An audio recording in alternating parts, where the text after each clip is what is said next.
O sola escritura está na Bíblia? Será que o sola escritura é importante para a vida do cristão? Eu sou Romildo Júnior e neste vídeo iremos abordar este assunto, sola escritura. Por isso eu gostaria de convidar a você a curtir, comentar e se inscrever e bora para mais uma explicação. O sola escritura é um conceito teológico que em português quer dizer o sola, somente, e escritura, escritura, ou seja, somente a escritura. É um conceito teológico oriundo da Reforma Protestante e neste vídeo iremos entender de onde surgiu e por que é tão importante para as nossas vidas e se realmente nós encontramos nas Escrituras o sola escritura. Para que nós possamos entender o sola escritura, nós devemos voltar lá atrás no tempo de Jesus, quando Jesus exercia o seu ministério terreno. Ele certa vez disse em um dos seus sermões que o povo erra por não conhecer as Escrituras, porque as Escrituras testificavam dele. E o povo, por não conhecer as Escrituras, eles erravam, eles cometiam um erro. E Jesus foi bem firme dizendo: errais por não conhecer as Escrituras, porque as Escrituras testificam de mim. E nós encontramos o poder de Deus através das Escrituras. Jesus também, antes de subir aos céus, ele disse para os seus discípulos: eu vou para o meu Pai e enviarei outro Consolador, e ele vos fará lembrar de tudo aquilo que eu ensinei. E tudo aquilo que Jesus ensinou está escrito, está registrado para nós. E nós encontramos todo o ensinamento da parte de Deus, da parte de Jesus, para as nossas vidas nas Escrituras Sagradas. E logo após Jesus subir aos céus, os apóstolos começaram o seu ministério cumprindo aquilo que Jesus havia falado: ide, pregai o evangelho a toda criatura e fazei discípulo.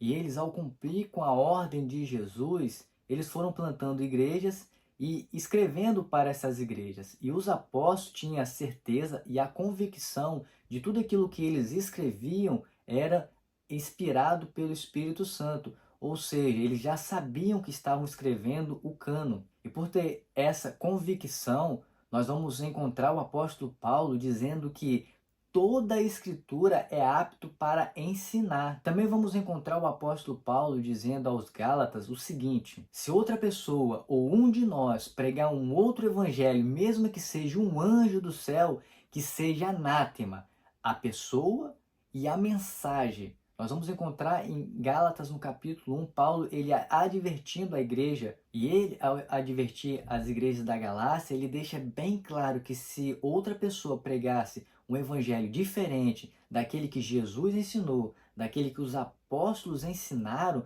que seja anátema. Então nós vamos encontrar todos os ensinamentos dos apóstolos e de Jesus nas Escrituras Sagradas. Este é o contexto para que nós possamos entender o sola escritura. Então os apóstolos eles deixaram os escritos e a igreja aplicava os ensinamentos dos apóstolos, a qual fazia várias cópias de tudo aquilo que os apóstolos haviam escrito.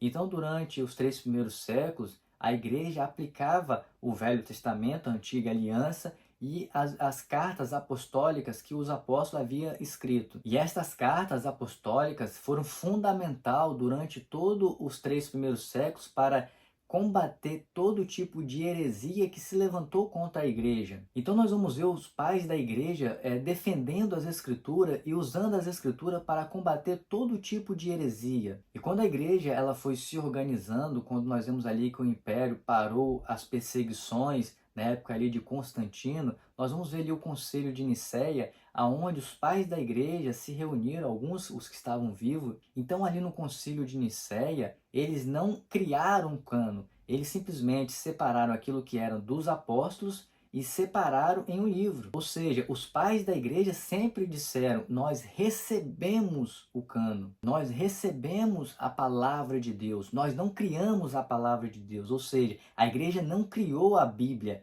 a igreja recebeu a Bíblia. E isso é muito importante, porque nós somos acusados muitas das vezes pelos católicos de dizer: ah, nós criamos a Bíblia e vocês estão usando aquilo que nós criamos. Não, a igreja não criou a Bíblia, a igreja recebeu a Bíblia do próprio Deus. O Velho Testamento e o Novo Testamento. Nada foi criado pela mente humana ou por uma igreja institucional. nós recebemos o cânon da parte de Deus, porque a Bíblia ela foi inspirada pelo Espírito Santo. E o cânon foi separado em grego, tanto o Antigo Testamento, que foi traduzido na Septuaginta, e o Novo Testamento. Mas ao decorrer dos anos ela foi traduzida para o latim, a qual nós conhecemos a Vulgata. E ali foi acrescentado mais 7 livros, a qual o próprio tradutor disse que eram livros opcionais. E estes livros não são inspirados. Estes livros nós conhecemos como livros apócrifos. E eles só foram reconhecidos pela Igreja Católica no Concílio de Trento, logo depois da Reforma Protestante. O Concílio de Trento, conhecido como a Contra-Reforma. Ou seja, chegando na pré-reforma, muitos homens se levantaram contra a Igreja Romana, dizendo que ela estava desvirtuando todo o ensinamento da Bíblia, dos escritos, desvirtuando aquilo que os pais da igreja preservaram, aquilo que eles lutaram, que era o que eles receberam as escrituras sagradas. E a igreja estava corrompida, vendendo indulgência e etc e tal. Foram levantados vários homens de Deus na pré-reforma e esses homens foram mortos, considerados como hereges. Quando nós chegamos no século XVI, ali quando a reforma protestante ela estoura, nós sabemos que a reforma protestante não foi um movimento simplesmente local, simplesmente na Alemanha. Ela aconteceu em vários locais. A reforma protestante aconteceu na Alemanha com Martinho Lutero. Nós vimos a reforma protestante lá na Inglaterra, a qual nós conhecemos a igreja anglicana. A reforma protestante aconteceu lá na Suíça, quando nós vimos ali a reforma de Genebra com João Calvino e a reforma ali de Zurique com Zwinglio. Então a reforma protestante não foi um ato isoladamente. A reforma protestante simplesmente foi quando homens quiseram reformar a igreja, ou seja,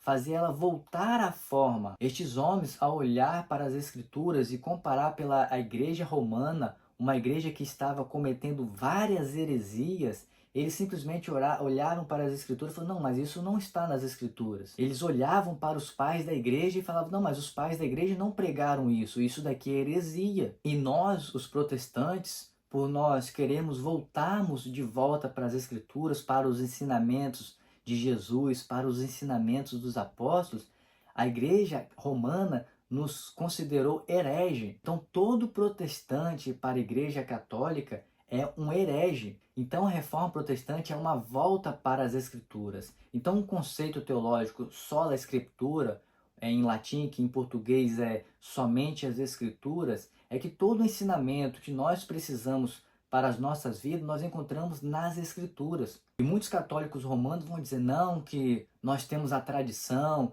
nós somos a igreja que Jesus fundou. Não, não são. Quando nós olhamos para as escrituras, nós vamos ver todo o ensinamento de Jesus. Leia João capítulo 4, quando ele vai falar para a mulher samaritana, aonde é o local de adoração. Leia também a carta de Paulo, a justificação pela fé. Para a igreja romana, aqueles que creem na justificação pela fé, uma doutrina bíblica que está na Bíblia, é um herege. Então você acreditar nas doutrinas da Bíblia para a igreja romana, você é um herege. E nós, como protestantes, nós voltamos para as escrituras e este conceito sola escritura está sim enraizado nas escrituras sagradas. Quando nós encontramos Jesus falando que o povo erra por não conhecer as escrituras, nós vamos ver em Atos dos Apóstolos bereanos que recebiam a palavra dos apóstolos e iriam conferir nas escrituras para ver se de fato o que eles estavam pregando era da parte de Deus. Nós vamos ver o apóstolo Paulo também dizendo para as igrejas da Galácia que se eles recebessem um ensinamento diferente daqueles que eles aprenderam através dele, que seja anátema. Então todo o ensinamento já está nas escrituras, já está fechado, o cano está fechado. Toda a igreja que se levanta e apresenta um ensinamento diferente das escrituras, quer que seja de tradição, quer que seja de revelação, essa igreja é anátema, essa igreja é uma seita. A igreja católica romana é uma seita. E nós devemos deixar bem claro que nós somos protestantes e nós protestamos contra a fé católica romana. E ao protestarmos contra a fé católica romana, nós falamos que somente as escrituras para nós é suficiente. Por quê? Porque as escrituras é o nosso manual de fé e prática. Tendo todo esse conhecimento do sola escritura, é necessário que nós lemos as escrituras e nós buscamos conhecimento através das Escrituras. Porque quanto mais nós conhecemos as Escrituras, mais nós conhecemos o nosso Deus e aquilo que Ele quer de nós. Nós não dependemos mais de homens para que possam levar as nossas orações a Deus. Jesus está ao nosso lado, Jesus está próximo a nós. Ele é o nosso mediador, a qual nós encontramos em Timóteo. E Jesus é o único mediador entre Deus e os homens. Então, para nós, o conceito doutrinário, sola escritura, é importante, é fundamental. É por isso que nós devemos sempre estar com as nossas Bíblias e conhecer a Bíblia Sagrada. Espero que este vídeo tenha te ajudado a conhecer o sola escritura. Eu convido a você a estudar mais o assunto, estudar o que os pais da igreja diziam das Escrituras, aquilo que os reformadores deixaram para nós de legado. E desde já eu gostaria de convidar você mais uma vez a se inscrever no nosso canal, a deixar uma curtida e comentar o que você achou deste conteúdo. Pode deixar as críticas e nós iremos responder. Que Deus te abençoe e até um próximo vídeo.